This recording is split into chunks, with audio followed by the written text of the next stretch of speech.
Hi, my name is Tasha Bailey, and I teach at Hammond Eastside Magnet Upper and Tangipahoa Parish. As an educator, I am most passionate about the growth of my students. While preparing them for the real world, teaching life skills is essential. Each lesson taught is about building confidence, skills, and character. I teach the importance of art and its ability to transform ideas and visions into something tangible. The wins are the aha moments when students make the connection between art and everything around them. The Art 1 J.H. Carnegie unit is an exceptional example of student autonomy. The eighth grade class is composed of students with at least 2 years of prior art training, with the exception of 3 individuals. In alliance with the Louisiana State and IB standards, I've constructed a curriculum that builds foundational skills as well as global and professional mindsets in preparing our students to become lifelong learners. The title of this lesson is Using Sewing Patterns, Constructing Female Garments. This recorded session falls under Unit 2 of the Art 1 JH curriculum. The objective of the lesson is students apply researching skills while exploring PDF and commercial sewing patterns to resemble their female designs and fit their desired level of complexity. Students use model body measurements gathered from previous measuring sessions to compare with pattern charts in determining proper garment sizes. Students assemble printout PDF sewing patterns as well as cutout commercial pattern pieces. Generic patterns are altered, adding pattern making skills to this exercise. Students exercise prior knowledge of pattern symbols by reading sewing instructions, and students apply ironing and press techniques to prepare and repair their handmade plastic fabrics for laying out the pattern pieces. Last, students apply techniques taught during prior lessons on sewing machine anatomy and sewing introductions to construct their female garments. Prior to the lesson, students completed a research questionnaire about the fashion of their chosen country, exploring the connection between ancient cultural influences on historical fashionable garments. Students documented new terms and vocabulary throughout their findings. After completing the research, they drafted ancient-inspired male and female garments. They applied the 8-head theory previously taught in Year 2 to create front, side, and back profiles, 2 accessories, headwear, and footwear, as well as 3-dimensional sculpture. Also, in prior lessons, sewing machine anatomy and sewing techniques were taught. Students scheduled measuring sessions with their models for proper sizing, and 101 consultations were used to research female sewing patterns. If useful patterns were not found, the students resorted to pattern making. While annotating the lesson, I identified students that may require more assistance due to low performance in mathematical precision. I also noted that students who are in sewing phase may require a recap of sewing techniques. Because the course is predominantly student-led, I implemented a self-reflection exit ticket to assist students in time management. 2 minutes to draw a dirty foot. Try to draw as much of your sketch before your 2 minutes are up. Make sure that the number of the bell ring is at the top of the thumbnail, as well as today's date. Today's date is December the 1st. Remember, do not correct any mistakes once your time is up. Okay, you can start.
dragonflying. So it could be a dragonfly or a dragonflying. All right, go ahead and get started.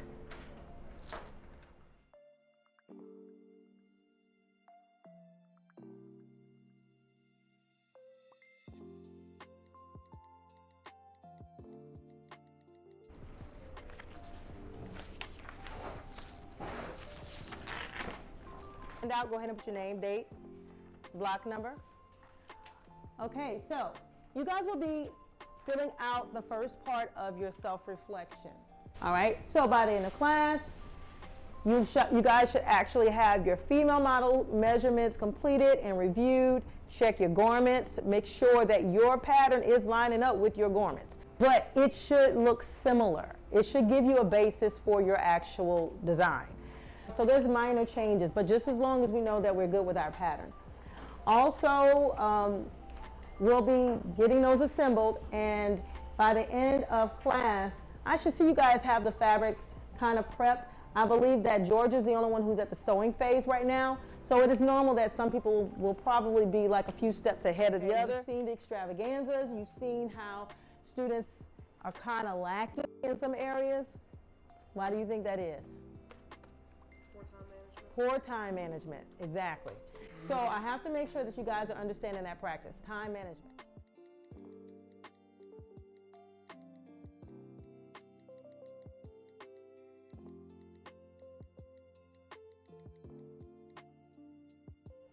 And I'm going to get you guys to share a little bit because you might help somebody else. You might say, that's a good idea, I didn't think about that. So we're going to share it in a bit.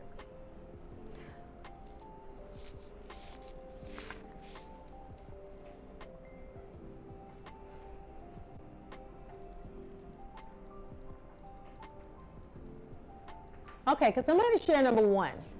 Okay, taking your deadlines into consideration, what do you need to accomplish by the end of class? Putting together and cutting my skirt pattern. Okay, putting together and you said in cutting your skirt pattern, so you're talking about on the actual fabric? No, just Cutting the pattern itself out. Okay, very good. I want to hear from Georgia because I know you have, like, you're in a different place than everybody else. Stay on task, okay? Before that, okay, take into consideration what do you think you need to accomplish. Finish your patterns, okay? So you're doing the PDF patterns, right? So there are some things that we need to do, though, to that. All right, Elise. finish cutting my pattern pieces and start prepping my fabric. Okay, finish cutting your pattern pieces and prep your fabrics. Very good. Now the prepping of the fabric, guys, and I'm going to explain to you guys before we get started what that's going to look like. All right, some people like Georgia, and I believe it was someone else who was kind of, Zoe. I believe Zoe was prepping her fabric to get some pieces that are not quite what they need to be. Okay, so looking at this fabric, and I'm using yours, Logan. All right, okay. So whenever you're opening up your fabric, you're going to notice that there's going to be some areas that might have gaps that you know that could be repaired. Logan, yours look pretty decent. Okay, so I'm not knocking it, but there's room for improvement. Okay, for example, if you see that the fabrics are not quite sewn together on both sides, so you see I could put my hand in it like that. You see that? Okay, that needs to be flattened out. So that means you're going to have to get that iron out and get your, but you're not going to do the entire piece. You're only going to take out as much as you're going to need for your actual pattern.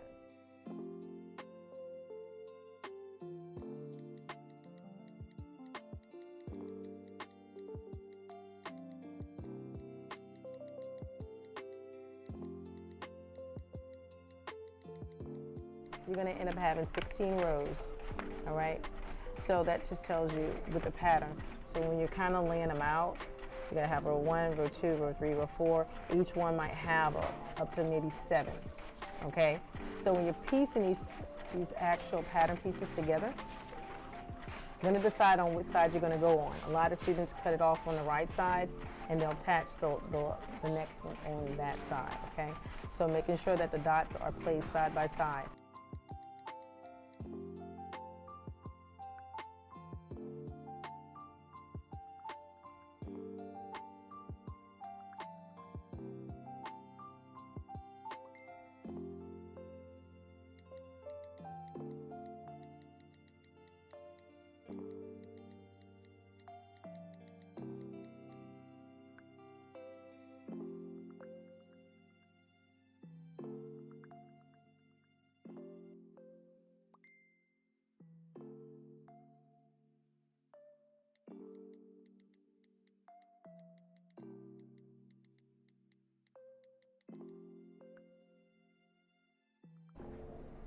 sure. Let's redo it. It's gonna go through here. Okay, front. And that's how you did it, right? Then you went to the back. Okay.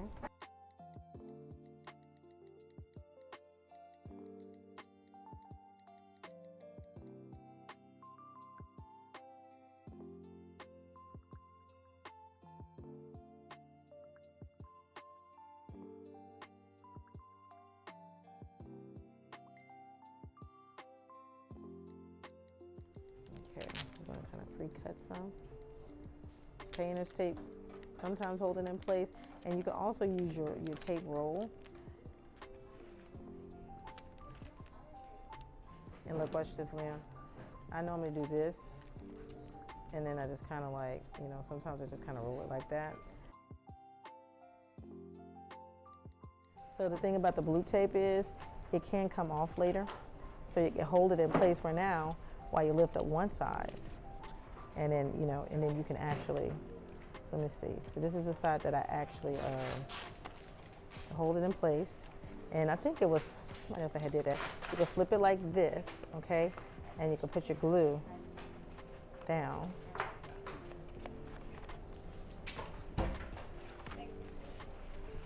And then you're gonna flip it back, kind of give it, it keeps it in place.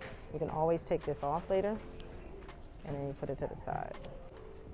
3/4 of an inch, make a line, and then you're gonna line the next page up, okay? Very good.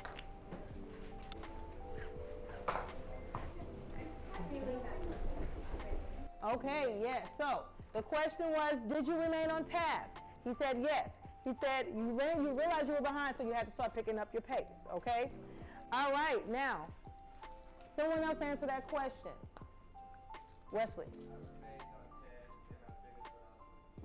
Okay, so Wesley accomplished his task. Good job, good job, good job. All right, Zoe, did you remain on task? Yes or no? Okay, and actually, how were you able to accomplish that?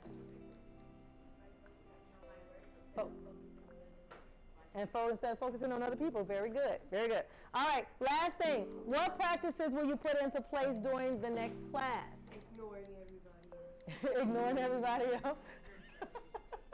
Good strategy. All right, somebody else. Finishing the work, get it done, get it in. The lesson objectives were met because students were able to distinguish which phase of the lesson they fell under. Students needing to complete their PDF patterns responded to teacher feedback by incorporating math strategies and adhering techniques for more precise assembling. Students who needed to complete a consultation to decide their pattern reviewed and assessed their choice and were able to address any questions concerning their next phase. At least 2 students accurately prepped and repaired their fabrics for laying out pattern pieces, and 1 student was able to use the sewing machine. If I were to make any changes, I would have first reviewed all available resources needed for each phase for students to master their task prior to beginning. I also would have reviewed the objectives throughout the lesson, making a clear distinction of what the objectives were. After the lesson, I will review a self-reflection exit ticket and allow for open feedback from students on things that we could have put in place to better aid in their success. Each student and I will have a one-on-one mentoring session to review concerns, expectations, and needed assistance in challenging areas.